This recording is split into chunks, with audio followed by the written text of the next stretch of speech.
The purpose of this webinar is to discuss compliance with stormwater pollution prevention plans. I'll probably say SWPPP a lot, but we're talking about stormwater pollution prevention plans and spill prevention control and countermeasure requirements specific to material storage and handling. So first, there's a wide array of participants. So I wanted to briefly go over kind of SWPPP and SPP plan, the SPC and SPC plan and their requirements, and I'll kind of discuss how they overlap.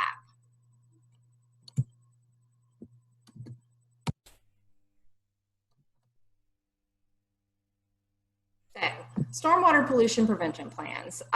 These plans basically include, like, they define drainage areas and they have maps that show these drainage areas. It lists all the materials and areas that are exposed to stormwater. The plan establishes site-specific best management practices, and any monitoring requirements such as visual monitoring, or if there's analytical, if there's actual stormwater outfalls, those are also usually listed in the plan. Inspections are included, whether they're annual, quarterly, or routine inspections. The plan details like record keeping requirements, how long you have to keep records and things like that. Timeline is also included, like timeline for updates. So if you have to update it, when is it updated? When does it have to be updated? And any kind of personnel training requirements, depending on the type of permit, are described in the plan. And so stormwater plans are basically somewhat similar in kind, but they're different types depending on the type of permit. So a lot that we talk about would be the multi-sector general permit, which has some more detailed stormwater pollution prevention plan requirements versus, say, an individual permit or something like that, the SWPPP requirements, and they're a little more generalized.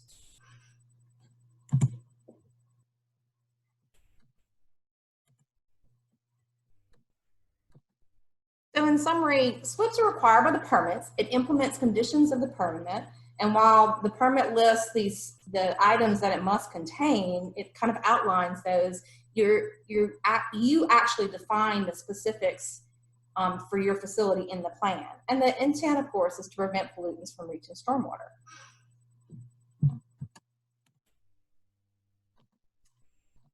The spill prevention. The Code of Federal Regulations define the SPC requirements, so that's at 40 CFR 112. And the Louisiana Water Quality Regulations, that's in the LAC 33, that defines the actual spill prevention and control requirements for Louisiana. Louisiana has state-specific. I know some of y'all, I saw a few people had registered that were from other states, but Louisiana also has some spill prevention control requirements as well.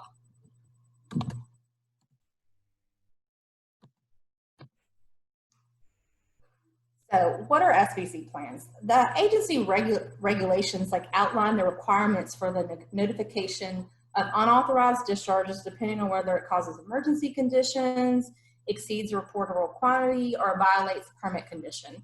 So the SPC rule applies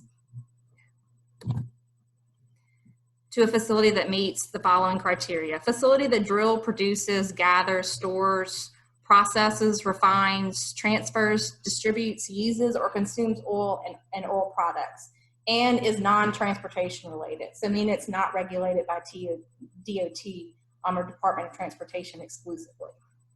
It can be, the facility can reasonably be expected to discharge oil in quantities that may be harmful to or upon navigable waters of the U.S. and adjoining shorelines, and meets either of the capacity thresholds. So for above ground storage, that's 1,320 gallons, or completely buried storage that's greater than 42,000 gallons.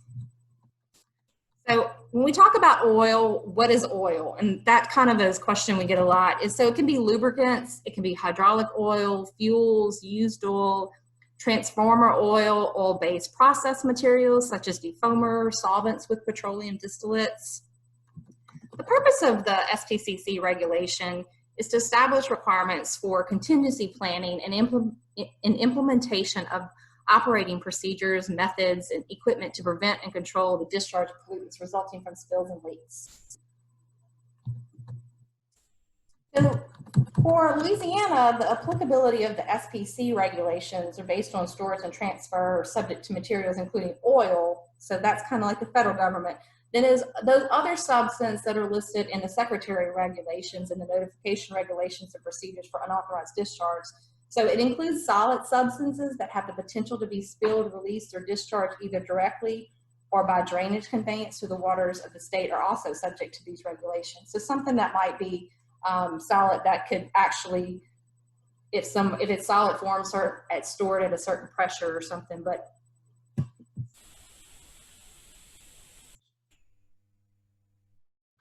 chat.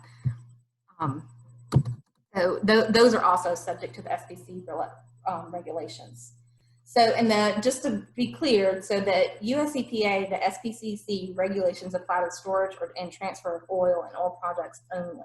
So Louisiana is a little bit different.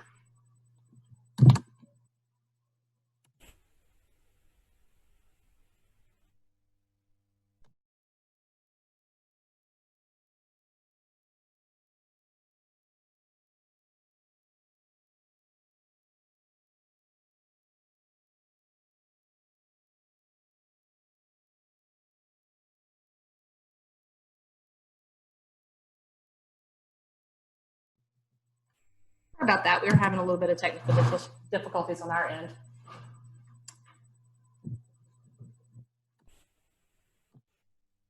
So this regulation has been around since 1973, but it was kind of broad, I would say, or left a lot up to interpretation. Kind of like should versus shall, it's kind of open to compliance. And so in 1988, there was a tank failure spill that was over 700,000 gallons of diesel fuel, which ultimately spurred a comprehensive review of these regulations.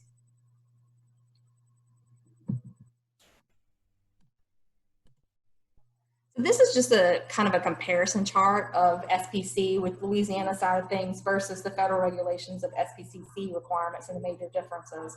This is kind of put in there for as a reference tool to y'all, so you can kind of see there's a little bit different on preparation and implementation, whether or not a PE certification is required, the above ground storage tanks, and you can see that under Louisiana regs, UST is regulated under the UST program. You know, and then Louisiana oil of any kind, plus some other regulated chemicals that are listed in those in the secretary regulations.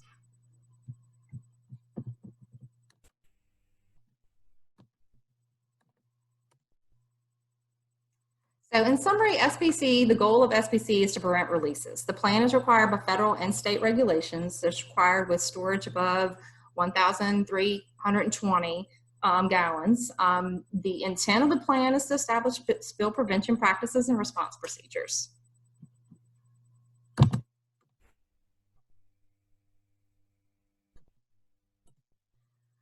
So the similarities between the plans. SWPPs and SPC plans include many similar requirements. The structural controls in a SWPP, they could be used as secondary containment. You can combine inspections, like a lot of people like to combine their annual inspections or maybe their routine inspections that they do, monthly inspections with both of them, so you can check both of them at the same time. You can combine these inspections as long as both have the required information for the plans. SPCC plan preparation and implementation. Applicable facilities must prepare and amend and implement the plan. A licensed PE or professional engineer must review and certify the plan. It's qualified facilities or 10,000 gallons or less, they actually may self-certify the plan. The plan must be reviewed, evaluated, and documented every 5 years from the date the facility becomes subject to the regulations. And so SWPPs are developed initially, usually depending, maybe before startup, maybe after startup, depending on the type of permit you have, but it's updated when there's a change to the facility, a failure of a best management practice, the agency tells you it must be updated, and upon permit reissuance, which is usually, they usually require within 180 days after the effective date.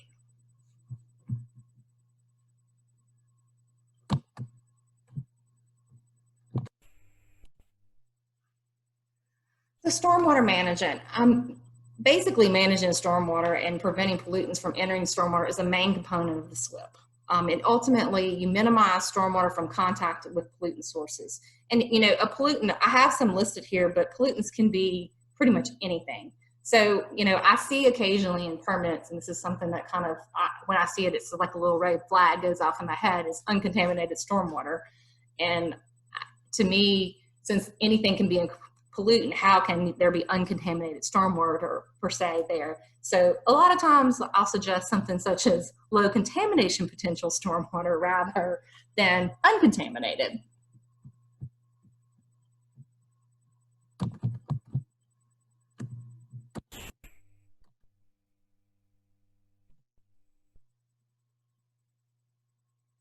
The stormwater pollutant sources, these are just there's so many different facilities and so many different types of pollutant sources that can be out there. But these are typically the ones we see the most, you know, the waste materials and obviously above ground storage and things like that. So this is what we see most of. Transfer areas, obviously, and where you store things, just because when you're transferring chemicals, there can be leaks or spills, and same thing with storage.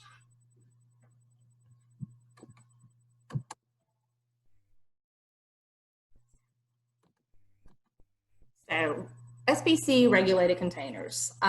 These are the containers that are regulated. 40 CFR 112.7C states that the entire containment system must be capable of containing, or it must be constructed so that any discharge from primary containment systems, such as a tank, will not escape the secondary containment system before cleanup occurs. So even when other requirements don't apply, this regulation does. It provides the basis for all real, good SPCC planning. It sets the standard for impermeability. The reg actually states sufficiently impermeable, and typically that's interpreted as holding long enough for you to effectively clean up. This section is used as primary guidance for determining what needs to be done to prevent spills. At a minimum, typically one of the following prevention systems are equivalent. This is for onshore facilities. I don't think I saw any offshore facilities here, but dikes, berms, retaining walls sufficiently impervious to contain oil, curbing or drip pans, sumps and collection systems, culverting, gutters and other drainage systems, weirs, booms, or other barriers, spill diversion ponds, retention ponds, sorbent materials, mandatory secondary containment for the entire capacity of the largest single container and sufficient freeboard.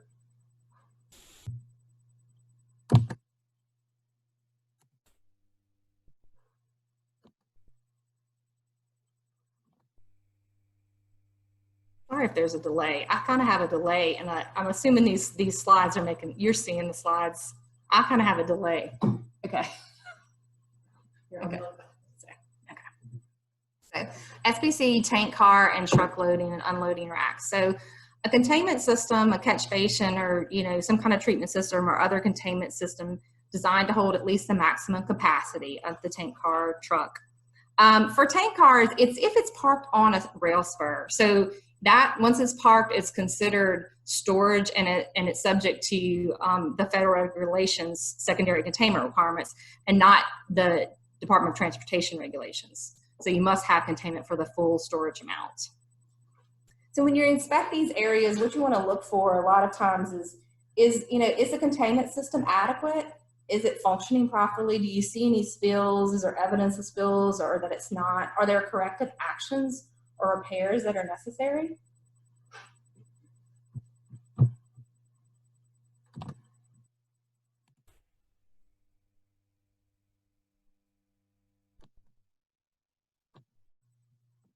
Okay, oil field equipment. The 2002 provision allowed this,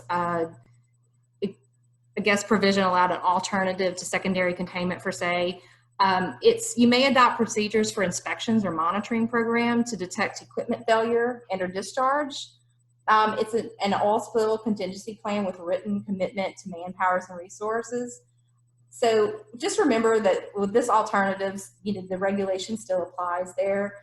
When you're looking, obviously, again, this is another, when you're inspecting these areas, you want to make sure that you're looking for any evidence that there is a spill or leak, or that everything is functioning properly, even if you have an alternative to the secondary containment.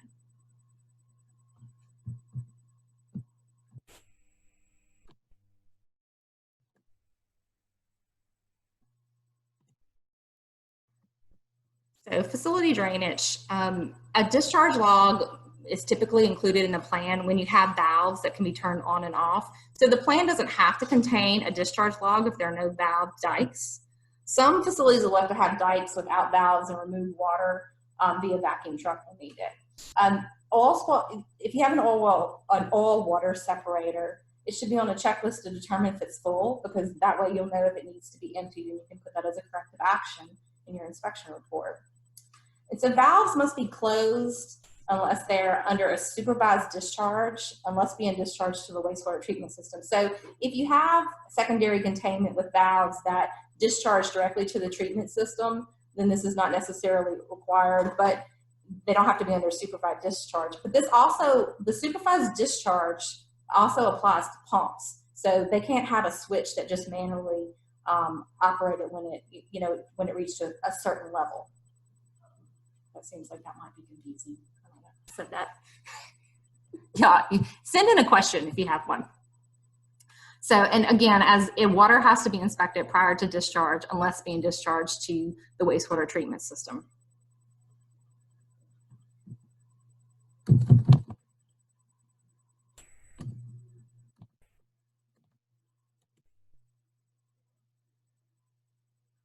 Okay, so structural BMPs are physical practices that are used to limit stormwater runoff and volume and discharge velocity, and this is to reduce or eliminate pollutants in the runoff.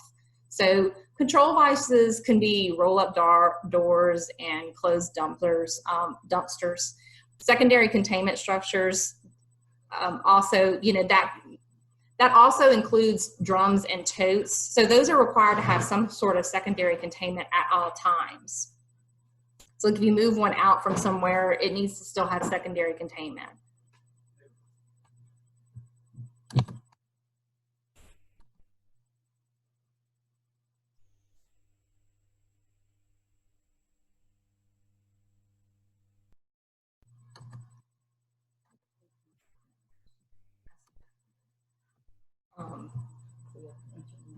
Yeah, I can answer that now. Blake, I saw your question.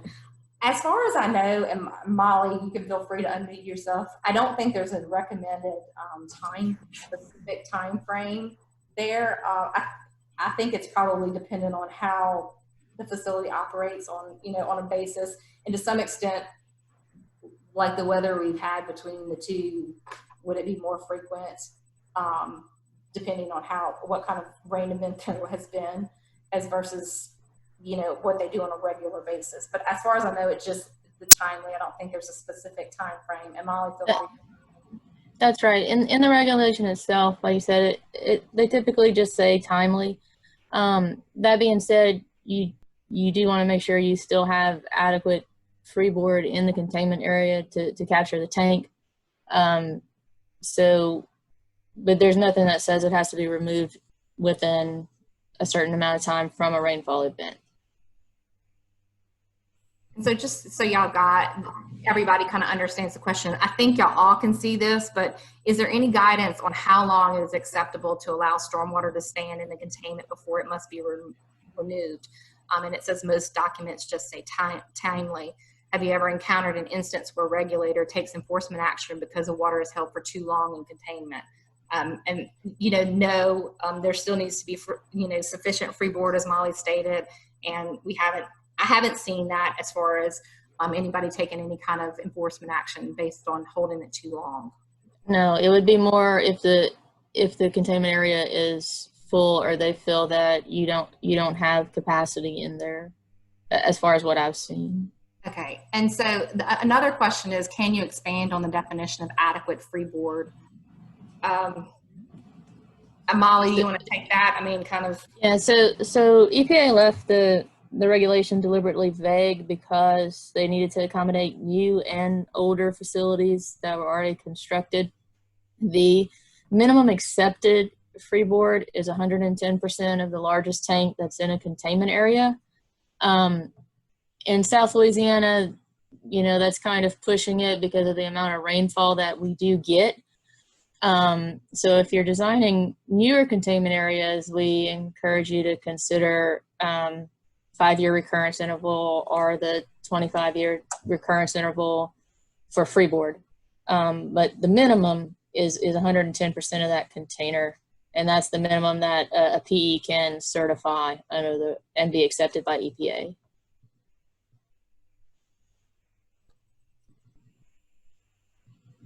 Okay, so my other notes on here have there's two smaller adjacent berms can be combined as long as the engineer agrees that the connection between the two is adequate to accommodate flow in the event of an emergency. This is typically wall cuts and not like piping connections.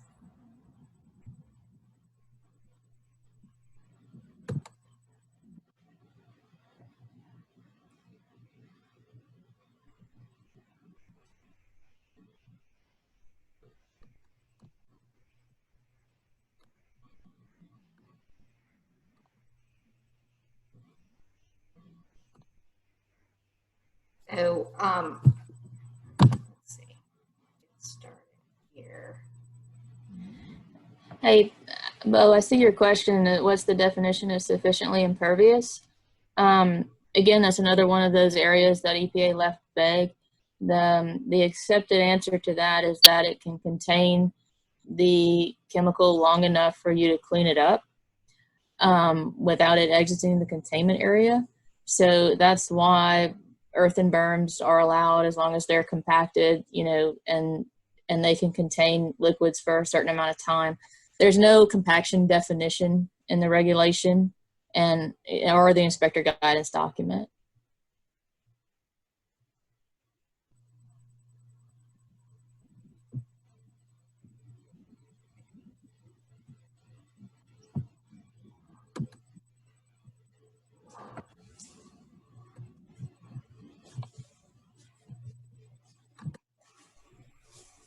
All right, I just want to make sure there weren't any more questions, and I thought I saw another one pop up, but that must have been both.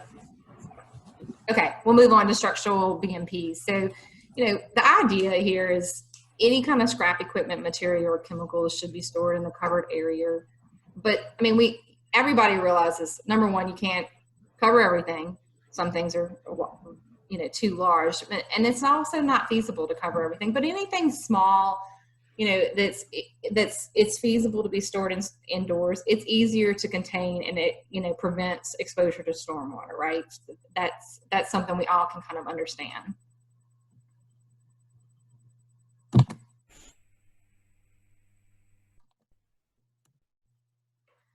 So bulk storage containers. So the mandatory secondary size containment, it's the size of the largest container plus freeboard, which we talked about this a little bit, which is we typically have like it's recommended to have a 24-hour or 25-year storm event.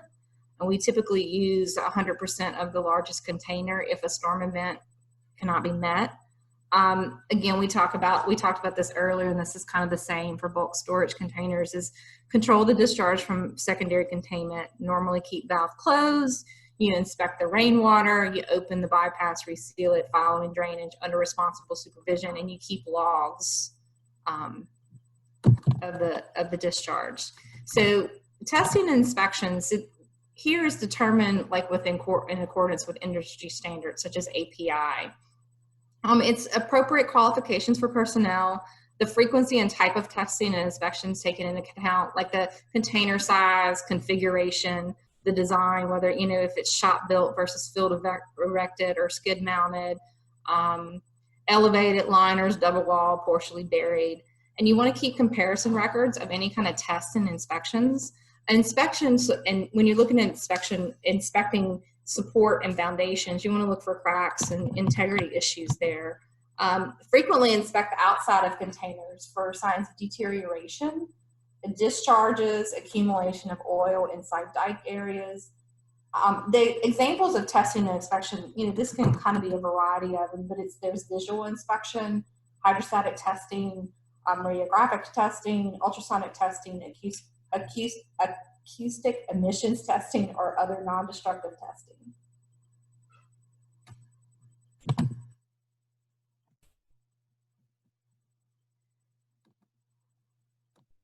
So mobile refuelers, this is on, you know, on board a vehicle or something, and typically exempt unless it's, you know, in a fixed location. So the regulation, you know, 40 CFR 112 still applies. Active spill control measures may be appropriate.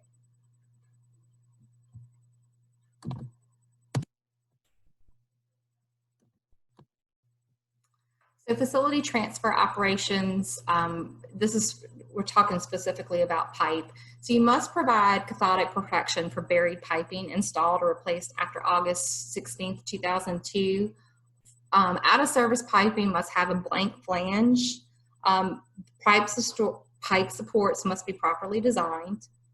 You want to regularly inspect all above ground valves, piping, conduct periodic integrity and leak testing of buried piping, and any kind of you know, above ground piping needs to have signs to warn all vehicles entering the facility.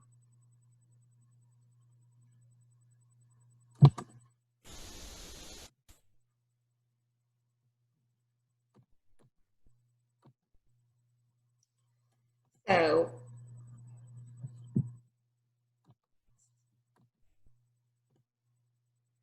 you want to clean up all spills, drips, or leaks as soon as possible safely. You want to never dump any or dispose of any fuels, materials, or vehicles related to fluids in a sink or a floor drain. Spill kit needs to be maintained. Supply absorbents at or near operations that have potential for spills or leaks. Inspections must be performed to evaluate the effectiveness of BMPs. Employee training to implement these best management practices, and all drums, tanks, and other containers must be clearly labeled.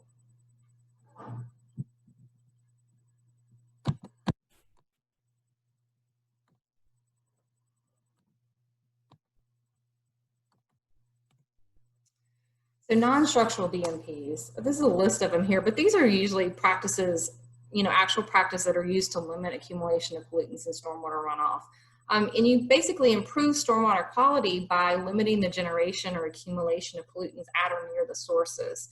So, you know, obviously here we're talking about training, how you handle things, preventative maintenance, inspections.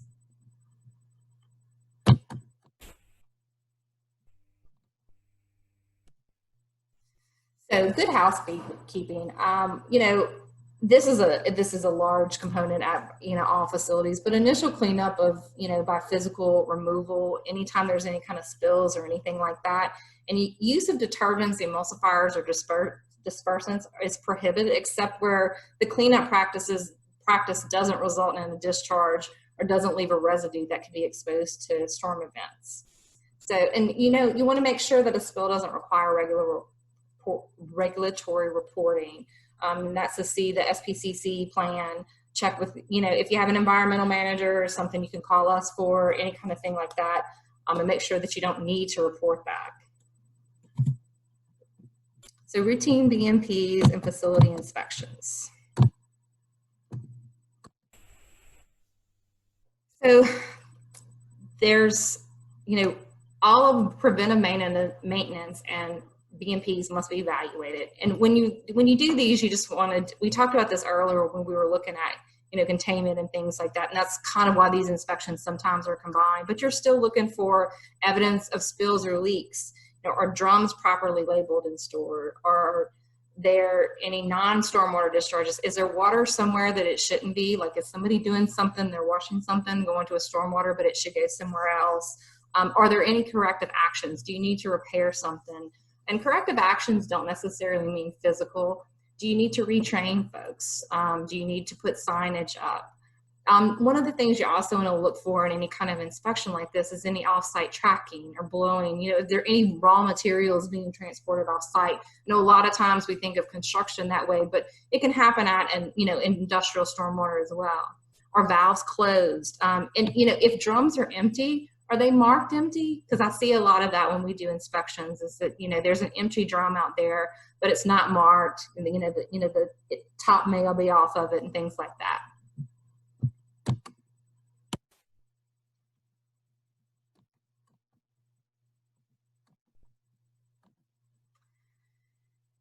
So stormwater keys to compliance. Basically, these are, I think we've talked about these over and over again, but never allow chemical debris to discharge in the storm drain. Minimize dust generation and any kind of off-site tracking. Is basically, kind of keep it clean. Implement mandatory best management practices, including training and housekeeping. Conduct inspections and follow-up. So that's if you say something's wrong and you recommend a corrective action, you want to have a follow-up to make sure you actually did it. Did somebody do it? Was it assigned to somebody else? And then maintain any kind of records of this, especially if your inspection. And your SWIP binder is a SWIP and it has electronically, and a lot of facilities have gone to electronically, and that's perfectly acceptable as long as you know where it is and can find it when the agency is looking for it. So I included spill response procedures in here, mainly because we talked about spills and things like that. So I wanted to make sure I included a little bit about notifications and spill response in here. So we talked about this, and I kind of want to go over the definitions. These are kind of the steps, you want to stop the spill and contain. If you notify your supervisor, make sure you clean up things, corrective actions, and things like that. But an unauthorized discharge is the release, spill, or discharge of any pollutant that is not permitted or allowed by regulation. So in a reportable quantity of a pollutant discharge within the continuous 24-hour period, and those are specific reportable quantities are defined. An emergency condition is something that endangers the health and safety of the public, cause significant adverse impact to the environment, cause any injury requiring hospitalization or death, and protective action beyond the facility is initiated. So I saw a couple chats. Do they have questions specific to this? Yeah, Elizabeth Smith was asking about employee training. We're trying to figure out for SPCC or for SWIP. Oh, so employee training, there's a training requirements in both of them typically. So, and you can combine those trainings or you can have separate trainings, but typically there's in SPCC, there's a training requirement for employees, and in SWIP, it's kind of defined. So the multi-sector general stormwater SWIP specifically has some training requirements that are very specific, but they're also personnel training listed as part of the individual permanent SWIP. So usually there's some kind of training component to both of them. Did that answer her question?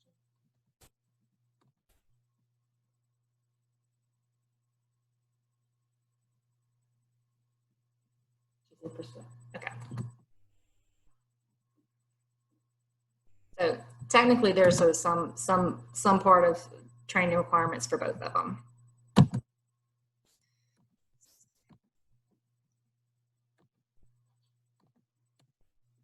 Notifications. So these are kind of all the agencies that must be notified for a spill or event, and they include these lists here. If there is a spill, you want to assess the discharge and determine the nature, quantity, and potential offsite impact of this discharge. Determine the emergency condition we talked about on the previous slide, and notify your environmental department, or if you're the person, then you need to start making the notifications. Document and inform any actions that regarded to unauthorized discharge, regardless of the amount. And guys, that is really it. I have here questions. We can start more Q&A. I know we kind of went through them as we were going through the slides. I can go back to anything if we want to, if y'all have any other questions.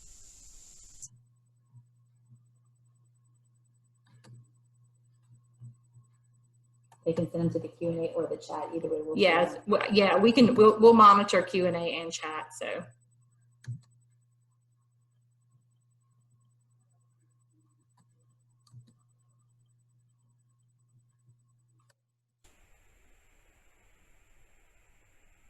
Are y'all shy?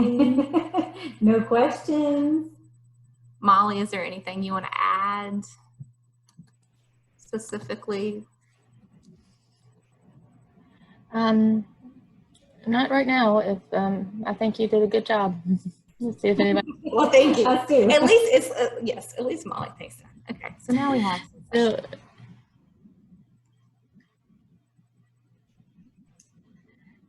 So if NRC and SPOC are notified, does this satisfy all other agency notifications for state and local? I think you actually, do you notify SPOC or do you No, notify the Louisiana it's State Police? if you notify Louisiana State Police, they will kind of coordinate a lot of those notifications. If it's a spill that requires LSP notification. And that'll take care of the verbal notifications, not the follow-up written notifications that are required, right? Right. But DEQ and the SPOC line do not necessarily go out and notify other agencies. You have to call. So Blake has a question. What is your experience with how DEQ enforcement agents react to visiting a construction site where a company is exempt from MPDS permitting and did not seek a stormwater permit from LDEQ? So on construction stormwater SWPPs, I will basically tell anybody this, regardless of the oil and gas facility that's specifically exempt. If you are making sure that there's not sediment in the runoff or being tracked onto the roads, you probably won't get a visit from an inspector. So if you're doing all the things necessary to make sure that that you don't do those things, typically you won't get a visit. If there's sediment in the runoff and if there's tracking on the roads or anything is visible and they get a complaint, and that's typically how stormwater inspections typically work. I won't say that's all, but it's typically how they go out to them, because there's just so many construction areas, right? And we're talking about anything over an acre. So if you are having sediment in the discharge, they can force you to get a permit. DEQ is they toe the line on the NPDS regulation and kind of exempting that in Louisiana. But I've talked to other states that have been, that have said, no, we don't, and everybody has to get a permit. So I think the major thing is, and I think most oil and gas facilities typically do this, is they have some sort of best management practice that they use on site just to kind of eliminate any kind of sediment from running off. Yvonne asked how to determine what chemicals count under SPC, specifically in Louisiana regulations. And those are listed in the secretary regs. Is it chapter 39, Molly? I think, I'm not looking at the reg off the top of my head, but I think it was 39. The regulation directs you to which chemicals are considered regulated by the state. Those are typically chemicals that have a circular reportable quantity.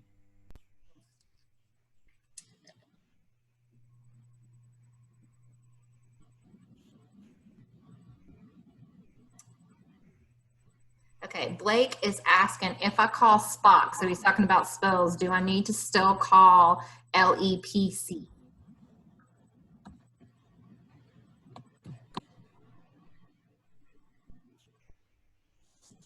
The Louisiana Local Emergency Planning Commission.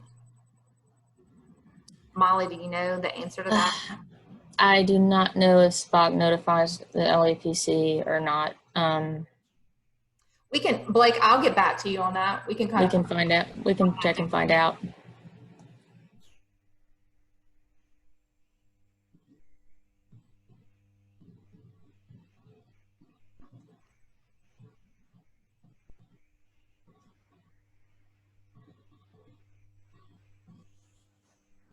Any other questions?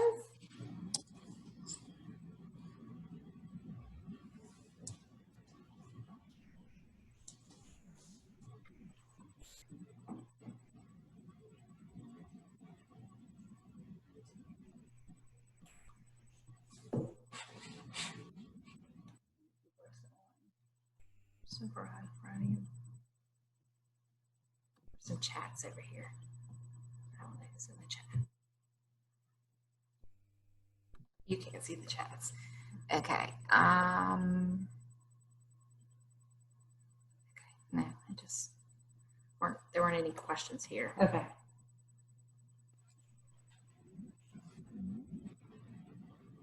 Do y'all have any other questions, comments?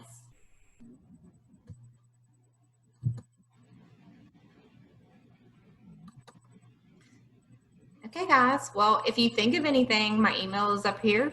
You can call me. You can email me. I'm perfectly happy to talk to you through anything. I can also obviously send you to Molly too if you have anything. I just saw somebody. Blake said thank you. You're welcome, Blake. You're welcome, Blake. Yeah. So if you have any questions, you can give us a call. Either one of us. If you call that number there, you'll get Molly too. If you ask for her, and her email is Molly McKean at providenceeng.com. If y'all can spell that if y'all don't know. Most of y'all on here, I think, know Molly. So. Okay, and just as a reminder, we are recording this session, and we also have some of the chat recorded and also the questions. We will make this available on our website or send it out to you guys. Thank you again for attending, and I guess we'll wait like one more minute to see if anyone has any last minute questions. Or Molly, do you have any closing comments? I do not. All right, I think we're good. Again, thank you guys for attending, and we will follow up with you shortly.